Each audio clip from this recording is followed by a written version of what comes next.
So I remember after Europeans, I was saying, like, man, this competition season is going to be wild. And lo and behold, that's exactly what it was. This year might have been the most wild and competitive competition season that I've ever been a part of. And I've been competing on the IBJJF circuit, and I've been competing in jiu-jitsu for about 16 years now. But what was just crazy about it, or what was like exciting about it, was that I just got the chance to go everywhere and experience all the major tournaments for the first time. I went to all 4 Grand Slam tournaments: Europeans, Pans, Brazilian Nationals, and Worlds, while also competing at the World Pro in Abu Dhabi. And then there was also tournaments in between that I was doing. I was traveling around to all the local tournaments, obviously New York Open, but then Boston, Atlanta, Chicago. Just kept myself really busy, and that's what made it very enjoying this year. It was a fun experience. But the biggest thing for me, I think, about this year was more of like my mental game going into these competitions. When I first got my black belt, I felt like in my division at the time, the main guys in there were Rafa and Cobrinha. And I felt like if I wanted to someday win that division and be a big name in that division, I had to be like them. I had to try to mimic them in certain ways. And this was the first year that I really felt like I didn't have to do that anymore. Of course, not just because they weren't in the division this year, but because I realized if you try to mimic someone, if you try to be too much like someone, the results you're going to get are never quite as good. You got to be yourself. And I feel like over this last year and a half, I've been able to figure out a game where I can kind of just be myself, be the best version of myself, and not really look at too many other people and what they're doing. It's always important to pick up some things here and there with what certain guys are doing. You can pick up some new techniques, but not trying to focus on being someone else, not trying to focus on doing something exactly how they do. You got to be comfortable with being yourself and just trusting your game and what works well for you, and not trying to just mimic someone else. So I feel like I made a lot of strides this year with that. I finally felt like I found the confidence in myself to just trust the what I have and letting that go. And the results this year were mixed. I started off at Europeans. I made it all the way to the final. I beat some really tough guys, and I lost to Marcio Andre by 2 points. It was a tough match, and that was what it is. I was happy to have that first experience. Actually, even though I lost that one, I felt confident after. I felt even more ready for the competition season after that tournament. And then from there, I just started competing a lot. And the more I competed, the more comfortable I felt out there, which I think was important. And to anyone who's looking to just find their confidence or find a comfort zone in competition, I would just suggest, competing as often as you can, which I tried to do. Even for someone like me who's competed for years, staying consistent with competitions I still find to be very important. So from there, I went to Atlanta. I got a couple wins there, won that. I did the World Pro Trial in New York. I won that. I think I did Chicago as well before Pans. And just those tournaments kind of helped me build up to the big tournament at Pans, where I feel like I had my best tournament of the year. Every match I had was really tough. I wasn't able to run over anyone for sure. 4 fights, and all of them were close. They were all decided by points or advantages. But I just felt like I trusted myself the entire time. There wasn't one point in a match, even if it was tied, where I felt like, oh man, I don't know about this. I felt like, okay, I'm eventually going to find my space, and I'm going to find my opening. And each time I was able to do that, and that was a great feeling. So of course I want to do better. I want to be able to submit more guys, but it was good to just have that trust, regardless of what was going on in the match. Just that trust that I'd be able to get it done, and that really helped in my final too. I fought this kid, Jamil Hill Taylor, from Lloyd Irving's, and the kid's really, really tough. I've fought him a lot. We've had some battles, and he was doing really well in a lot, throughout most of the match. Like, he was just in more of his positions, but it just goes back to what I was just saying, like just trusting myself and believing that I was able to get to my spot and make something happen eventually. In the last minute, I was able to get a sweep and get to the back right at the last minute. So it was just that trust and that confidence in myself really helped me throughout that entire match, even when things weren't going great, even when I was behind at certain points in the match. From there, just kept consistent, kept working. The thing that I always try to pride myself on is never taking a break, especially during those 6 months. You enjoy it for maybe a day or so, but then you just get right back to work because the competitor in me is always thinking about what's next. You know, as soon as I start winning something, I'm always thinking about what more can I get now. And of course, my goal was to win Worlds this year. So after Pans, I competed a couple of small tournaments, had some more good results. I won double gold in Boston, was submitting more guys, which was a good experience. It was a good feeling to be able to start tapping guys more. And then I went to Abu Dhabi, and Abu Dhabi was a crazy experience. Talk about how crazy the competition season was. That tournament alone was wild. I had to do 2 separate tournaments, where the first tournament was King of the Mats. Only guys who had ever won the World Pro got to do it as black belts.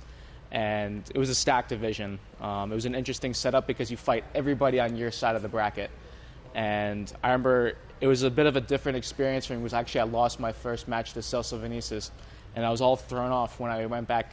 You go back to the bullpen area, and I remember being like, man, what the hell? I lost. I feel like I didn't want to do it anymore after that. I didn't want to be a part of it. I just I'm done today. I don't want to do this. But you have to fight all your matches.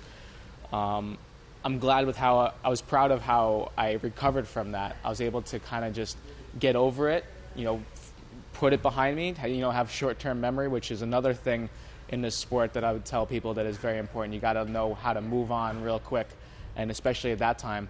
From there, I was able to win my next 4 matches against 4 super tough guys and make the final of the bracket. I lost a tough ref's decision, but I was proud of how I was able to, just overcome, a setback.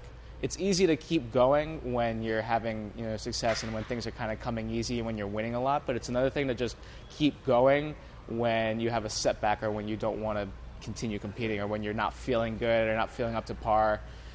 So it wasn't a win, but it was a good, experience for me to have. It definitely helped me. I felt like I grew a little bit that day.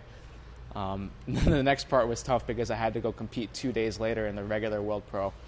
And man, I was sore. I was so sore. 6 fights the day before wasn't easy on the body. Once again, I ended up making the final. I lost to Paulo Miao by 1 advantage. Really tough. I thought I had a knee bar at the end. Maybe it could have been an advantage. I'm never the one to say anything. Maybe we could have at least tied it up, but it didn't happen, and it is what it is. But once again, I think it was another good experience, another good, learning experience. And even though I didn't get what I wanted on that trip, I always come to win. I'll definitely remember that one for how difficult it was. I appreciate challenges like that, having 9 matches in a matter of a couple days. Another crazy part about the competition season was that, regardless of what my schedule was like, I was going to make sure that I went to Brazilian Nationals this year. So I got back from the World Pro, got back from Abu Dhabi on a Monday or a Tuesday, and then flew out to Brazil on a Thursday and competed out of Brazilian Nationals that weekend. And it was the first time I ever competed there. It's the first time I've ever been at a tournament since I was a kid, watching the Worlds with Hadra and Jacare and Shanji Ibero and all these guys who I didn't really know at the time, but now I understand how big their names are to our sport. Competing there was pretty wild. There's just a different energy there that I'm definitely happy to have been a part of. I wanted to be that American to take that gold medal. I think I was the only American to make the final this year. I think I was the only American in the whole black belt division to begin with, so, I guess I was the only one to make the final. And what I learned from that match in the Brazilian National Final and from my match at Worlds is that it's just a game of inches. Every match that I had this year was a game of inches. A little thing here and there makes all the difference. And it's just a matter of, being aware of those inches, that I need to get better with that. At Brazilian Nationals this year, in the final is it's just a matter of staying on top for that last 2 seconds. If I could have done that, things could have been very different. Could have had that American gold medal in Brazil, but it didn't happen, and I didn't get the ref's decision. And then once Worlds came around, I felt really good. I felt very confident going into it. It didn't matter what the results were before, good or bad. I feel like I've had a better way at having a short-term memory and just moving on to the next one. Or if anything, not just having a short-term memory, but, always continuing to take the positives with me and leaving the negatives behind. I think that's important. learning the lessons from the losses, but not carrying them with you, and always reminding yourself of the good things that did come through the competition year. And I feel like I did a good job of doing that. I felt like this year I had a little overconfidence in certain parts where I should have been a bit more aware of certain positions. I almost felt like I could be put anywhere, and at any given time I was going to make something happen. But when you fight guys and you fall behind and they have a tight game and they're not going to give you any space, especially once they have a lead, it's hard to catch up. The biggest thing in black belt I'd say is that it's important to start with a lead. If you start falling behind in a match, it's not always easy to come back because guys don't feel the need to have to attack. They don't have the need to open up, so they'll just be defensive, and maybe you can start making stuff happen. But if they know they just want to stay ahead, they don't want to get scored on, that's a hard thing to overcome sometimes. And at Worlds this year, that's how I fell behind against Caixinha by 2 points. And I felt great the rest of the match. I felt like I was exhausted. I was dead after it. I'm happy I put everything I had into it. But I just couldn't score the points. I couldn't get the positions that were needed to win the match, and that was disappointing. And I'm glad that we're having this talk about a month after the fact, because I think if we spoke like a day after the tournament, I would just be all negative. I wouldn't want to, talk about the good things that happened. It just definitely wouldn't be as positive of a recap. But I think after a month of thinking about it, going back to what I said in the beginning, this was a good competition season for me. I wasn't able to achieve the goals that I wanted, but that doesn't mean I can't go for them next year as well. I'm still young. I still got plenty of time to make things happen. I'm training in one of the best gyms in the world. I trust everyone that I'm around, so I know that I'm here for the long haul. It's not it. I still got plenty of time to achieve all the goals that I want, and it was good because I just feel like I made a lot of progress this year. Like I said, I feel like I started trusting my game more, not feeling like I had to be someone else, just being myself, being Gianni Grippo, believing that in everything I do, it's going to pay off, and I did see it pay off more often than not this year. And yeah, that's about it. I had a few good techniques as well that I kind of developed on my own that I like to show you guys that it's been working really well for me, and see what you guys think. So another big thing about this competition season was I saw the progress in my own passing. I never used to want to come up on top. I'd pull and just play double guard pull or just wait for someone to come up on top. But this year was a big difference because actually I started noticing that I just wanted to fight on top all the time. And sometimes it worked out really well, sometimes it didn't, but I was happy to see a lot of progress in my passing this year, and especially in a couple passes that I've been focusing on a lot for the past year and a half, starting from the De La Riva. So let's take a look at them. So, of course, starting from the De La Riva here, let's just turn this a little bit. Just starting from the De La Riva here, always addressing, first of all, the De La Riva hook. I'm always looking to break here, pushing down on the shin. A lot of people have a habit of pushing on the knee, but someone like Marcus with long legs can keep a strong De La Riva hook even while pushing the knee, and then it's easier for him to start reaching for my sleeve, breaking the grip there. So I'm always breaking the De La Riva, controlling the shin. Works well for both gi and no gi as well. So I'm always breaking and then at the same time stepping over. And I'm always looking to crowd. Another technique we can go over after this first one is looking to go into the folding pass, because what I get comfortable with a lot this year is being able to go side to side with my chest kind of over his knee here, and I kind of take what he gives me. A lot of people from here will start going into reverse De La Riva, so I just go along with that, and that's fine. A lot of the times I've been getting caught with the knee shield here. Guys have been kind of posting here and kind of just keeping this distance, and they like to kind of just start pushing back. So what I try to do is I just try to push forward just a little bit just to create a little bit of momentum. If I try to just push this knee down like we're going to be looking to do, he's going to be really stiff, really strong from here, and it's kind of hard for me to clear that knee. So I kind of want to generate a little bit of momentum here. So I'll control the collar with my left hand. Right hand is going to go on the thigh, and I'm just going to drive forward just a little bit just so I can get him to react, and I can clear that knee from here. Now this is the key. This is the money maker right here, where once I clear this knee, I go right to the back of the pants. And I'm going to make what we've been kind of calling, I don't know what the real name for it is yet, but we've been calling it just a wedgie grip right here. And it's been working. It's been working really well. And as soon as I start clearing that knee,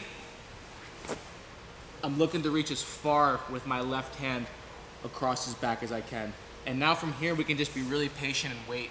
You know, I'm a featherweight. Normally featherweights are passing really fast, but I've been feeling really good at just staying heavy from here and just kind of driving my shoulder forward, driving my head forward. And eventually, even if it takes a little while, I can eventually finish the knee cut and start finishing the pass from here. Sometimes we have to use the opposite foot.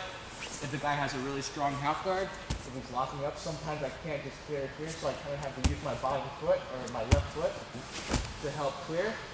But either way, as long as I kind of just keep persisting, keep driving forward, not letting up on that knee cut pressure, I'm going to be able to finish the pass. Just something about controlling the back of the pants makes it hard for them to hold on to any half guard, hold on to any knee shield. I really feel like I can just wait it out, and eventually I'm going to be able to pass. Keep a good cross face as well, and it's going to be money. So again, from here, always just breaking it down. Even I'm stepping over, I'm kind of trying to crowd him from here. I like to stay low and trying to keep my chest more on his knee so that we have the option to go side to side. I feel like if I'm here, I'm not really putting too much pressure, and it's easy for him to bring that foot back to the hip. So I'm always trying to stay here and staying low. I'll start walking over to the side into the knee cut position. If he has the knee shield, I just want to generate some momentum here. So, and I'll even try to pull in on the collar a little bit before I start reaching for the back, so it makes it a little bit easier to reach further for the back. Once I'm here, I'm always going to make sure I make that grip on the back of the pants. Now from here, if you want, you can drop to your hip, scoot your hip back to try to get the half guard more down to your ankle, and then go back to the knee cut, or you can just continue to stay here. So it can look like this. Either we can go here, or as we clear the knee, I drop to my hip. I scoot back, trying to get as far away as I can, and then come back to the knee cut. All while keeping the same grips at the same time. I'm not changing up my grips. I'm starting from the collar, going to the back. I start from the thigh, and I go to the back of the pants. And that's it. And I'll keep that grip until I finish the pass, and we get our points from there. So another thing I started feeling really comfortable with this year is a couple submissions from side control. And one that's a little funky that I think you guys will like. So from here, a big issue actually I have is actually maintaining side control. A lot of guys move their hips really well. They recover their guard well. This guy, for example, is always really good at actually taking out the lapel and using the lapel to create distance and replacing his guard. So what I always try to do, and I was able to do a couple times in competition, and I try to do a lot in training, is actually shutting down the hips first before I start looking for the submission. So what I'm going to be doing from here, and actually let's turn this way, it might be a little bit easier. I'm always going to be looking to pull his legs in towards me. What happens is he starts taking out the lapel, he starts putting the foot on the lapel here and start creating space, and I can lose the position. So what I always try to do is I try to shut down his legs first. And what I'm looking to do is kind of go into what I like to call like a reverse leg drag position from here. So once I pull his legs in, I'm just going to kind of bring my weight back. I start turning towards his legs, and now I'm just going to drop my knee right in between his legs here. And I can get a reverse leg drag position.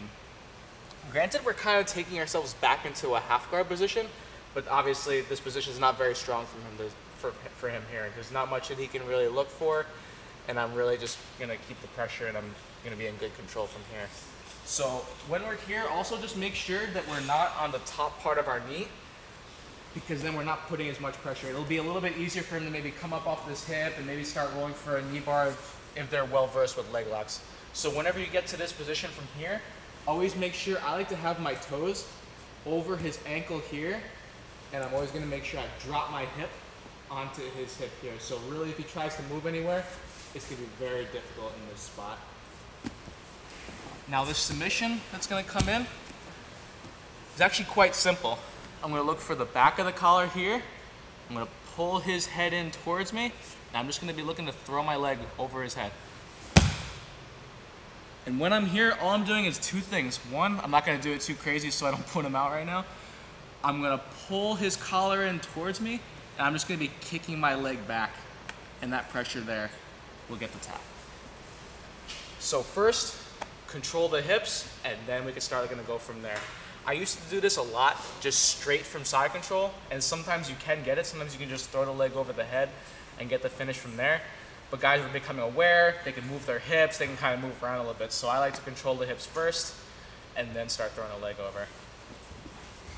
So again, controlling the back of the collar first. We're already kind of thinking about what we're looking for now.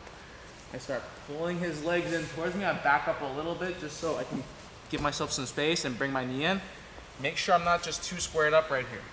Making sure I'm dropping to my hip, keeping my hip over his, and staying kind of on my side.